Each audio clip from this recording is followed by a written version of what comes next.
In a small village, nestled between rolling hills and a glistening river, there lived a young girl named Bisi. Life had been hard for her. Her mother had passed away when she was just a child, and her father, an aging woodcutter, remarried a woman named Yetunde before he too died a few years later.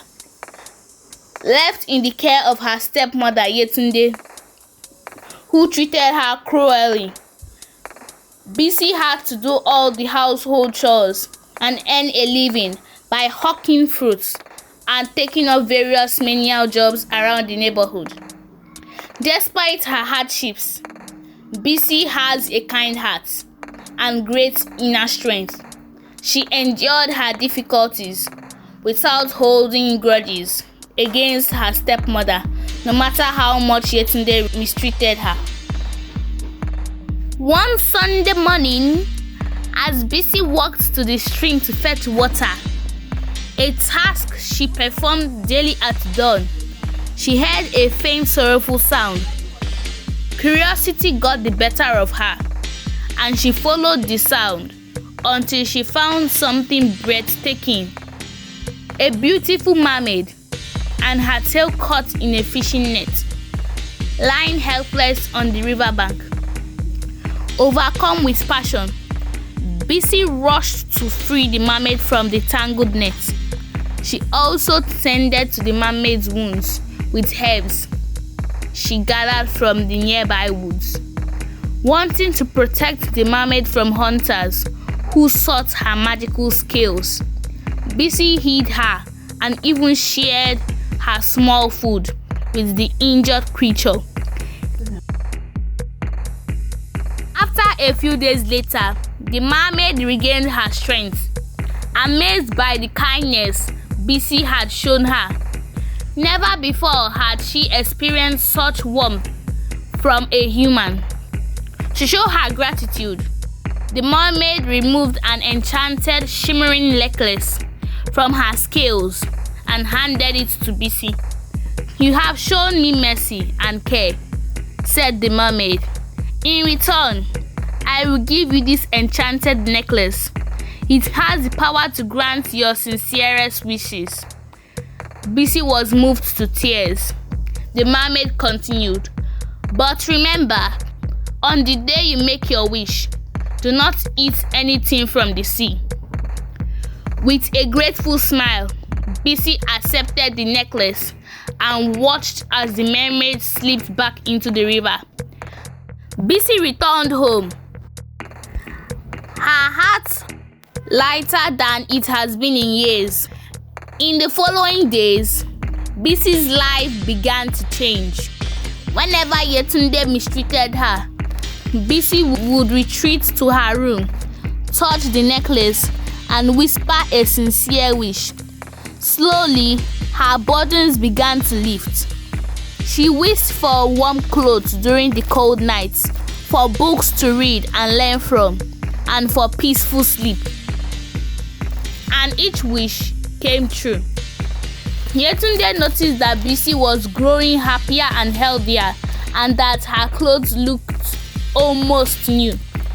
Suspicious, she began to wonder where Bisi's newfound joy came from. One night, Yetunde spied on Bisi and saw her making a wish while touching the sparkling necklace around her neck.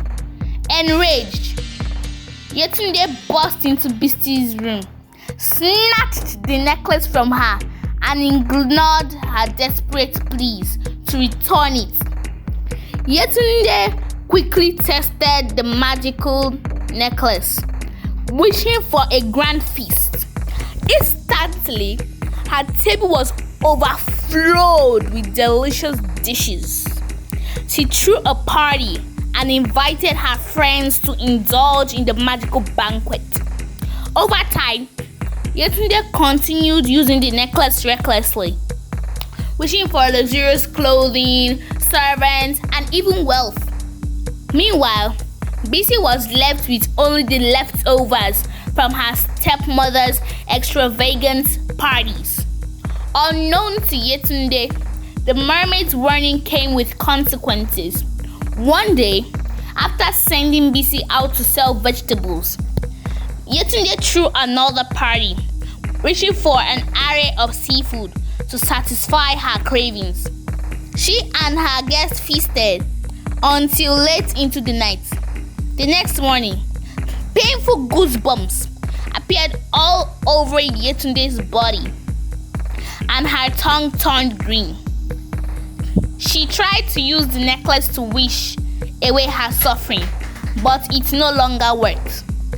As the day passed, her conditions worsened, and despite summoning the best healers in town, no one could cure her.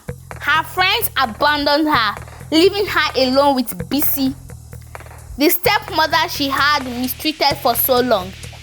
Bisi, with her kind heart, forgave her stepmother and traveled back to seek help from the mermaid. The mermaid, impressed by Bisi's unwavering compassion, gave her a remedy, a herbal concoction to heal Yetunde's affliction. Bisi returned home, boiled the herbs, and gave them to her stepmother, who was healed immediately after the mixture. Grateful and remorseful, Yetunde hugged Bisi and begged her for her forgiveness. Bisi forgave her, and from that day on, they lived together happily as mother and daughter. Their joy knew no bounds, and peace finally filled their home. The moral lesson. The moral lesson of this story is that kindness, compassion, and forgiveness have the power to overcome hardship and cruelty. Bisi's selflessness and good heart, even in the face of mistreatment, ultimately brought her happiness and peace. Moreover, the story emphasizes the value of forgiveness and second chances, as Bisi's willingness to help her stepmother despite her past mistreatment ultimately healed their relationship.